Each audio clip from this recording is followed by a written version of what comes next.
Good morning. Thank you, Mr. Chairman, for this invitation.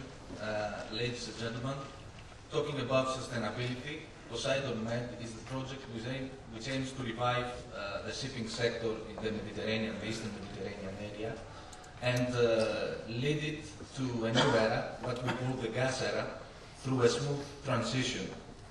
It is about planning and having the whole solution in order to move forward.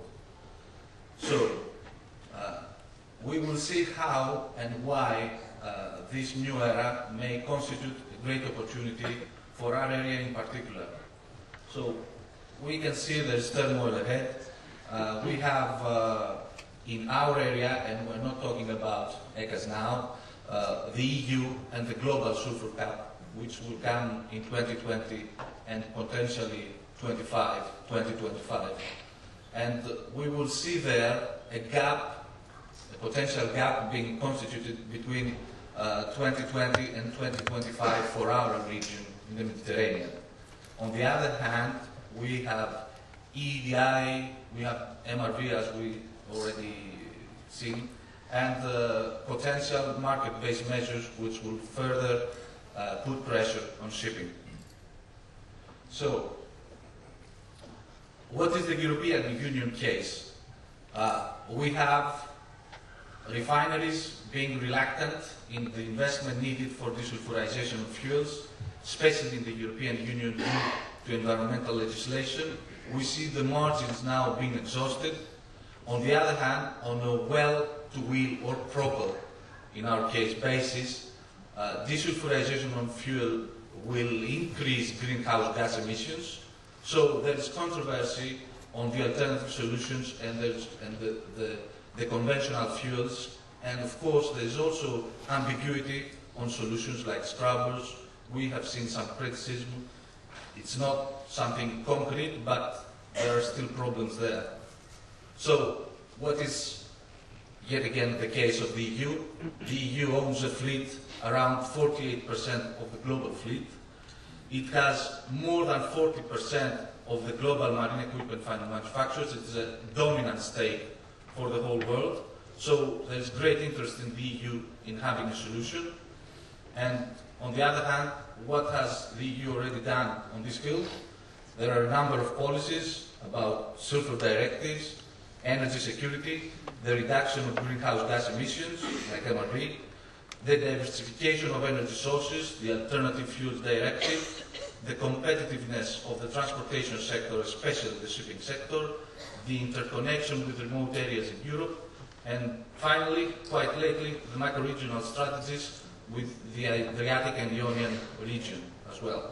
So we see a number of projects being now developed around Europe, and we see that there is a lack of such initiatives in the southern part of Europe and the EU. So, what about LNG? What is LNG? Is it a solution? Is it a prospect? Or a lifetime opportunity? It is true that LNG may offer a holistic solution to the environmental aspects. It practically extincts greenhouse gas emissions, CO2. It will extinct as well particulate matters, and to some extent it solves to some extent the CO2 and the NOx emissions. It extincts sulfur oxides and particulate matters. On the economic side, we have huge changes in supply, with the US shale gas being available for exportation now, the Australia's new supply, the Russia-China pipeline, and the Japan's destined view to nuclear energy again after Fukushima disaster. So we have good news for the supply and demand aspects of LNG. And on the other hand, we have the strategic reasons, the abundant resources of LNG, the diversification of our other fuels, the political risk hedging, and a reliable supply chain working now for a number of decades. So, we also see criticism as well. There are a number of what we could call myths. First myth is LNG may not be safe. The answer to that is that we have a proven safety record beyond doubt for many decades for LNG and natural gas, and we have applications of natural gas all around us already, with perfect, quite good safety record. We also say that LNG requires a huge investment, a very costly infrastructure. This is true, but it pays back well, and there are excellent synergies with the shore energy sector as well. And the latest myth, we could say myth, that LNG is not competitive under low oil and HFO price. We must say here that an efficient LNG market is currently developing, is still under development. In the case of shale gas, bunker equivalent can reach $50 per ton of HFO. This is something you cannot compete with HFO. The 0.5 sulfur cap minimum cost will also put pressure and will amount to an additional $150 for HFO.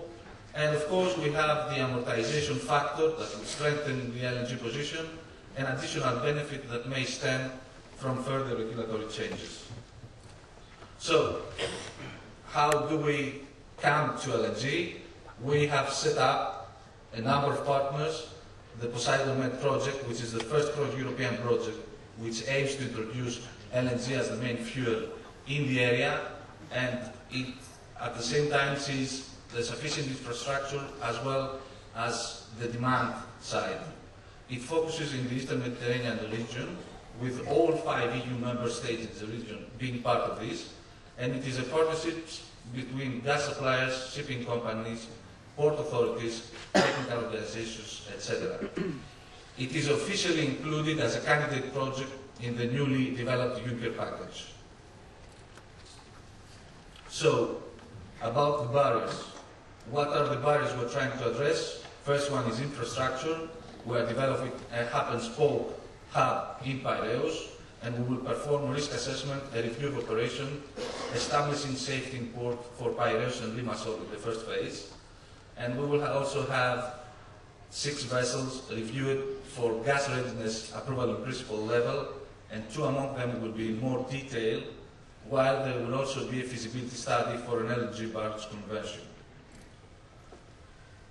What is important here is that we have to do with a non-existing regulatory framework, so we have to work from scratch. We see what the solutions have been in Northern Europe and elsewhere, and we're making a comparison with all current bodies that are working on the regulatory framework for LNG as marine fuel. And of course, I would say most of all, we're also working on the development of a sustainable model for financing according and with the assistance of all EU financing instruments, taking into account the particular and very severe Greek market and other countries in the area conditions. So, working towards sustainability, what are the next steps ahead? In the next phase, which is a running proposal right now, we will have the first pilot vessel, LNG fueled, to be operated in the Mediterranean area, a pilot vessel, an innovative vessel that will be built for Venice port, and it will be funded with 50%, this is a projection, 50% grant by the European Union. We will also see 10 and more vessels, approval in principle and detailed review, including both new buildings and retrofits. We will continue on with the follow-up and the specific actions of the regulatory framework for POSEIDON MED first phase, and we will see that all gap analysis results are taken into account. And of course, we will perform the same study and enhance the study for 5 core ports in the area. And one last thing that has been also included in our effort is CPR preparedness, carrying out a gap analysis for as to see what are the gaps and what are the incentives for CPRs in the area to be destined for this new sector. So, what we see out of this, what are the objectives of the project? we see a significant reduction of emissions, especially in adversely affected coastal areas like Piraeus and the city of Piraeus. The fostering of competitive maritime transportation, the notable introduction and application of technological expertise to strengthen the maritime and the shipping sector. We will see out of this an improvement in transportation cost, safeguarding of the industry and the country.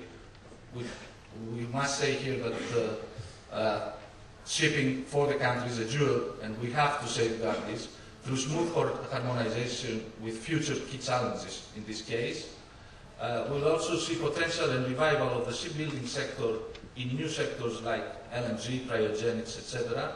And of course, there is much potential in synergies with small-scale LNG and the shore energy sector. We have already seen Greece as it stands. We have no grid for Western Greece. Patras is quite an opportunity there.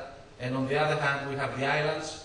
We don't mean we're going to bunker LNG in the islands, but there is great potential in synergies for small-scale LNG and barges to also supply LNG in plants in the islands, or especially small energy plants in the Greek islands. So that was it. Thank you very much for your attention.